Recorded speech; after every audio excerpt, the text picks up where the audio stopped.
Hey guys, how's it going? Mick here, welcome back to the channel. Today we're going to be going through my desk setup for 2021, an absolute multi-purpose setup. This does me for streaming, it does me for YouTube, it does me for gaming, and well, I guess most importantly, it does me for working from home when I'm working from home. So let's get straight into the setup. I will let you know everything I've got on the desk, everything that I've used, my techniques for cable management, all that good stuff. So without further ado, let's get straight into it.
Alright, so here we are everyone. This is the desk setup for 2021 and we're going to get the most anticipated thing done out of the way first.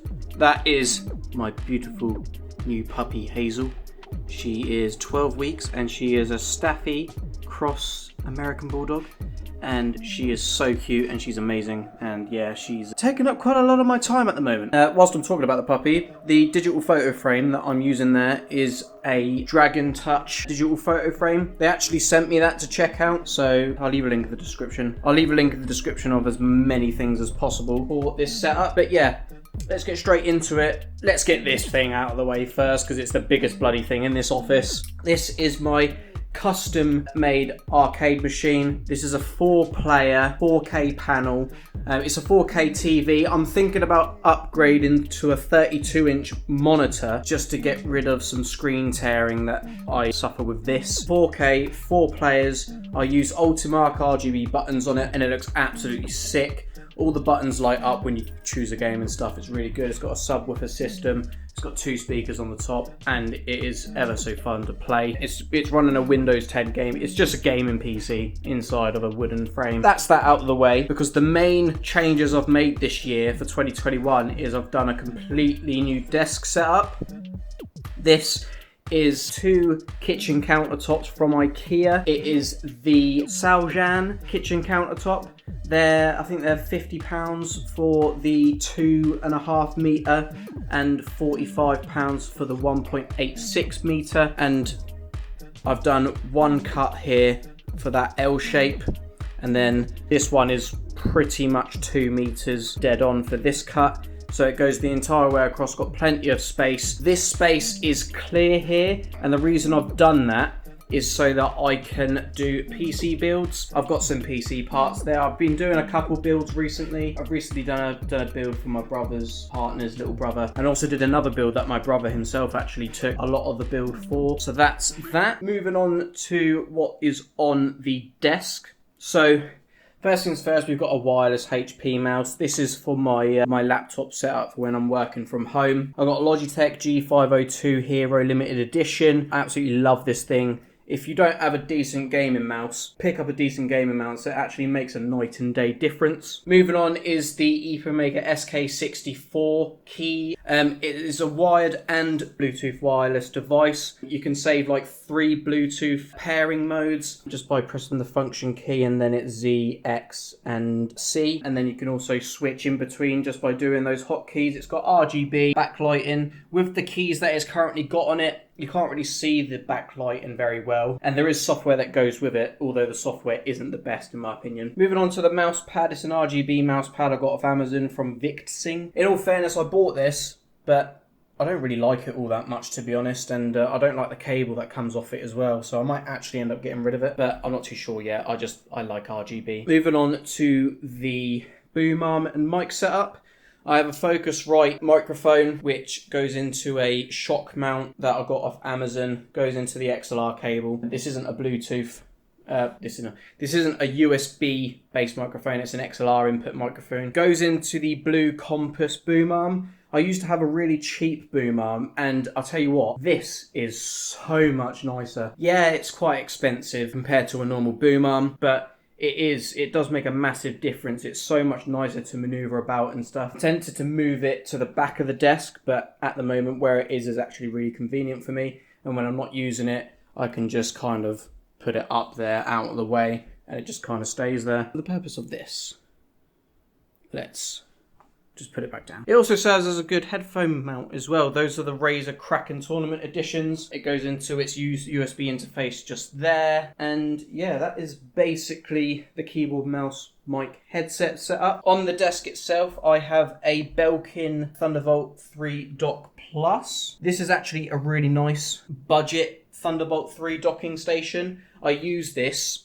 with my work laptop and my MacBook Pro, and it works absolutely fine. At the moment, I've only got it set up for the left display because I like to have my main PC on as well. And yeah, it is a very good docking station. I am going to be replacing this 24-inch monitor with another 27-inch monitor at some point. I'm debating currently whether or not to go for a 27-inch monitor there, 27-inch monitor there, and keep it as that, or to get an ultra wide for the center and move the 27-inch display to the left. But I've not quite decided yet because I don't really know how I feel about having my main gaming display not in the center, if that makes sense. So speaking of displays, the main display I have here is the MSI Mag CQR. It's a 1440p, 165Hz VA panel. It is really good. I got it for a really good price. There was a cashback deal that I got on it, so I got it for, I think it was £280 at the time. It was already on sale from the original price of £400. So I got cash back on it as well as a saving as well. So I saved over £100 on it, which is really good, especially for the 165Hz. It's so buttery smooth. The second display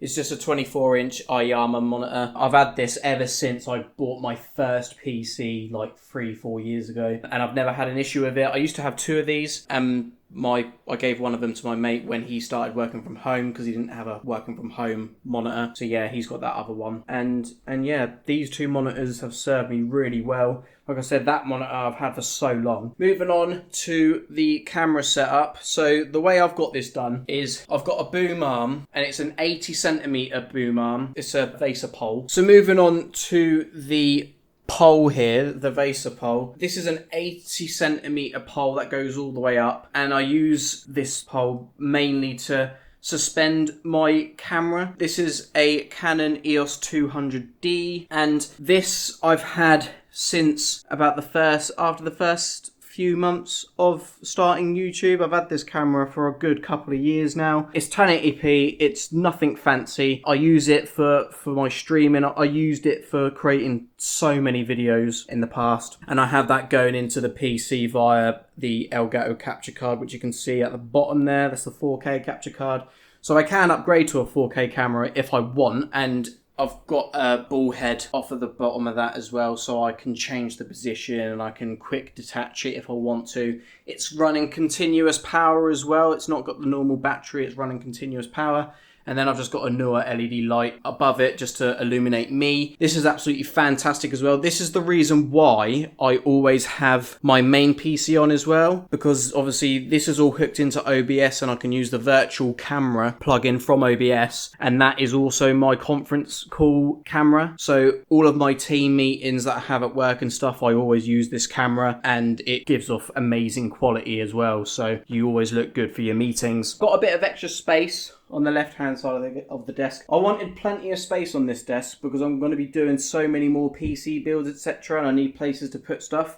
I'm going to get some like pegboards and stuff, and I've got a lot to put on the actual wall itself because it's very bland at the moment. Just got some parts here. Did 2 Ryzen 3600 builds recently. Still got a few of the parts there. Moving on to the PC itself. This is... So Since my last setup video, there is quite a few changes actually to the setup that I've got. Obviously, I've got a new case since the last setup video. I've got a O11 Dynamic by Lian. I absolutely love this case. It looks so nice. Still got the Ryzen 7 3700X. I've got that using the stock Wraith RGB cooler. It's not overclocked or anything, so it's absolutely fine for it, and it looks really good in this case. I've got the MSI SUPRIM GeForce RTX 3070. It's not the Supreme X, it's just the normal Supreme card. Obviously, these are like unicorns at the moment, and I was quite fortunate enough to get this retail. I didn't have to go on eBay or anything like that. The only thing I will say about this card is that it is very much at the top end of what you should be paying retail for a 3070. I know scalper prices are absolutely awful at the moment, but yeah, this card was like £675 retail, when the 3070 is a £500 retail card, MSRP for the Founders Edition. Obviously, this has a completely unnecessary cooling solution on it, and it is a massive card. It's like 3.5 thick slot, tons of RGB, tons of cooling potential, and yeah, it looks absolutely amazing, and it does perform really well as well. One of the main reasons why I upgraded from the 1080 Ti wasn't because of the performance uplift, because there's not actually all that much performance uplift between a 1080 Ti and a 3070, but the NVENC encoder is what I wanted a 30 series GPU for. So that's the reason why I upgraded, and the NVENC GPU is just so good. You can now do a really good single streaming PC setup where you can stream and game from the same PC. Obviously, with a Ryzen 7 3700X, it's going to be quite easy to stream from the CPU as well. But the NVENC encoder is just so much better than software CPU encoding, and it is really good. I've got 32 gigs of Corsair LPX Pro RGB memory running at 3600 megahertz. I think this is a CL16 memory kit. All of that is being hooked into the X570, the X570 Asus Prime Pro motherboard. This is a really nice motherboard. It's got nice white accents on it. It's got tons of VRM cooling, so you can overclock the hell out of the CPU, and the VRM should be able to handle it. I am eventually going to get the Galahad AIO, and I am eventually going to change out the fans. These are just cheap, easy DIY fans from Amazon. They're not ARGB. They run off of RF remote, but they do look good all the same, and they're cheap. Got like a pack of 5 for like 30 quid. It's really good. So I've got 2 at the top for the outtake and 3 on the side for the intake. Obviously, I've got my 4K Elgato capture card there and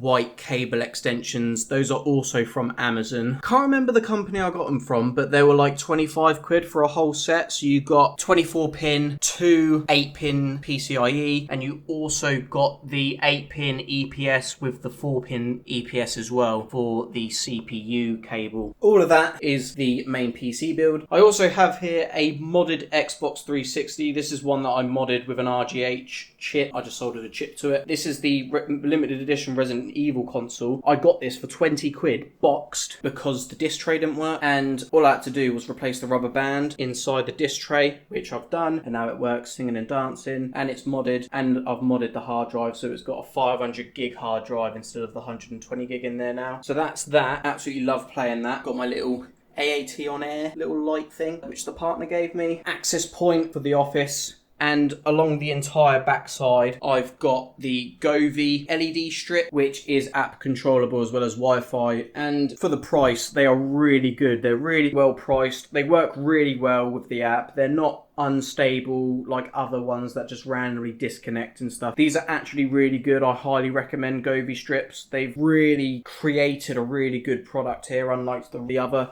inexpensive LED strips that are just not very good. So that is the entire desk and the arcade. Let's have a look under the desk, and I'll show you what I've done in terms of cable management, which I really cheaped out because you don't need to really spend tons of money on cable management stuff. Right, so here we are underneath the desk. As you can see, everything is cable routed really well. A Signum rack for the excess cables and the power strip. Got some cabling coming round for the microphone, and obviously I've got the XLR interface as well there, the Focusrite to 6i6. I do want to get a USB microphone just for ease of use, because you can get some really good USB microphones, but it's just a question of time and the absolute necessity isn't really there at the moment. Right, now in terms of cable management, top tip, save yourself some money. Buy cable ties, but there's no need to buy all these fancy bloody ones that stick to the bloody desk and stuff. This is the underneath of the desk. Just drill some screws, some wood screws, halfway in, so it's leaving a bit of a gap, and then cable tie into those. A pack of wood screws costs like £2, like $3. Obviously you've got your cable signal rack there. Because there's loads of excess power cable and stuff like that, I have looped some of them, tidied it up as much as I can really. Got my camera power supply there, just sits there. It's very nicely tucked in there. And yeah, just use some wood screws and do it that way because you save money. You don't need to buy all this expensive bloody cable management stuff, especially when it literally does the exact same thing. And the ones with the black clips, they break, and my flashlight just decided to stop working there. But yeah, the black cable ones where it's got the little plastic clip that opens up. One, it's hard to get more than one cable in there. And two, they break, and once they bend out a bit too much, they then don't close properly. And depending on how thick your cable is, you can't close them anyway. With the wood screws, as long as you've got a cable tie that will go around how many amount of cables you have, and then you fix it to just to the inside of the head of the screw, as long as the cable tie is tight enough, it's not going anywhere, and that screw's not exactly going to come out because it's screwed into the wood. So that is my tip when it comes to cable management. Save yourself some money. Don't go spending £5-10 on all these ridiculous cable management stuff, because when you eventually go to take the stuff out as well, you're going to leave loads of residue. And yeah, if you move stuff, there might be a hole there, but you never really have to take the screws out because they can always be used as a cable anchor. So yeah, that's my setup for 2021, I guess. So I guess that's pretty much it. I'm going to go and enjoy some time on the arcade machine now. I don't really use it enough, and I've spent enough bloody money on the bloody button upgrades and stuff, so I better have a little play on it. But this is my setup for 2021. It serves me really well for working from home. I'm going to be streaming on the Taking the Mick Twitch channel, starting that back up again very soon. Go ahead and follow Taking the M on Twitter so you can stay up to date on that. If you have any questions on it at all, feel free to leave a comment and I'll get back to you in the comments. And make sure you subscribe to the channel so you don't miss any future tech videos just like this one. And I'll catch you guys out in the next one. Peace.